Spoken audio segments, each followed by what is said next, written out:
La saison du feu sacré de Koh-Lanta a, déjà, fait sa première victime en la personne de Célia, éliminée par son équipe à l'issue du premier conseil.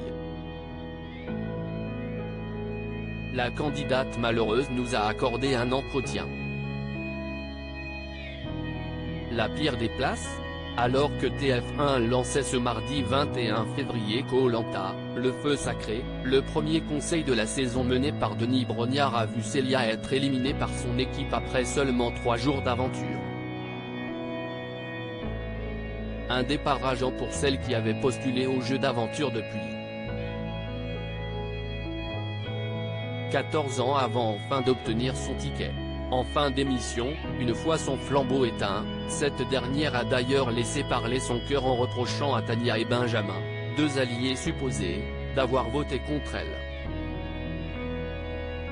Jugée pas assez investie et pas assez affirmée, Célia quitte donc l'aventure du feu sacré de Koh-Lanta. Elle nous a accordé un entretien. Célia, Koh-Lanta 2023, CIST une sortie minable et sans honneur télé-loisirs, quitter Koh-Lanta en premier, après avoir postulé depuis 14 ans, est-ce la pire des sentences ? Célia, je n'étais pas du tout préparée à sortir la première, j'avais occulté cette possibilité de mon cerveau. CIST une sortie sans honneur. Après autant d'attentes, j'ai l'impression d'avoir seulement frôlé mon rêve. Il y a un sentiment d'inachevé. Ou plutôt d'à peine commencé. CIST le score le plus minable de l'aventure. Je n'ai pas pu montrer de quoi j'étais capable malgré mon entraînement. Vous saviez sur un siège éjectable en arrivant au conseil. Cette élimination était-elle une surprise ? Je n'étais quasi sûr CIST vrai. Mais je ne pensais pas recevoir les voix contre moi de Tania et Benjamin. Rien ne m'étonne car je n'avais confiance en personne. J'ai tenté cette possibilité de m'en sortir avec ceux qui avaient également un risque d'être éliminés. Ils étaient les seuls à pouvoir se rallier à moi. Mais ça n'a pas marché. Je n'allais pas les supplier en me mettant à genoux. En avez-vous beaucoup voulu à Tania et Benjamin de cette trahison ? Tania a eu peur de sortir. Mais bon, j'aurais aussi pu mettre son nom. J'aurais préféré qu'elle me le dise avant le conseil comme beaucoup d'aventuriers l'ont fait. C'était honnête.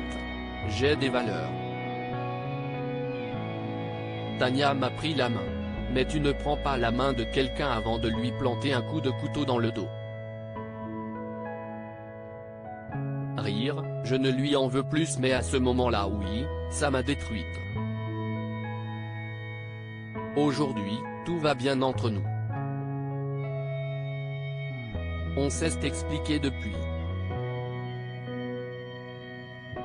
Pourquoi n'avez-vous pas demandé son feu sacré, qui l'aurait alors immunisé, note de la rédaction, à Nicolas.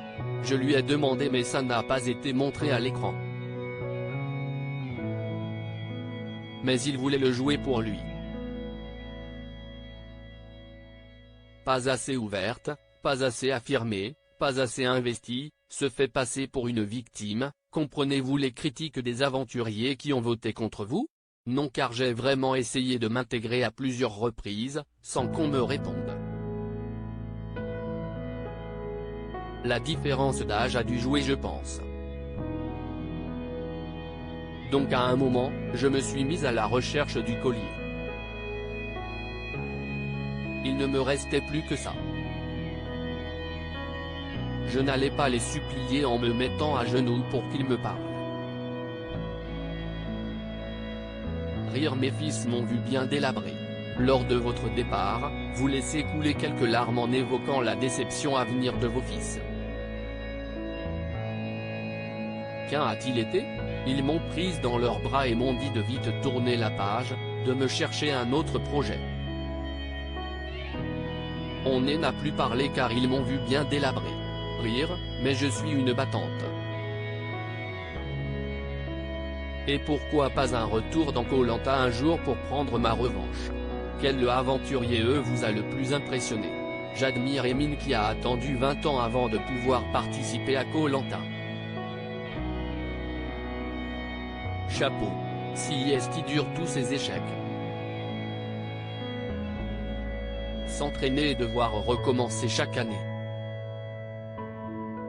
Je n'ai eu 14 et lui 6 de plus. Donc respect.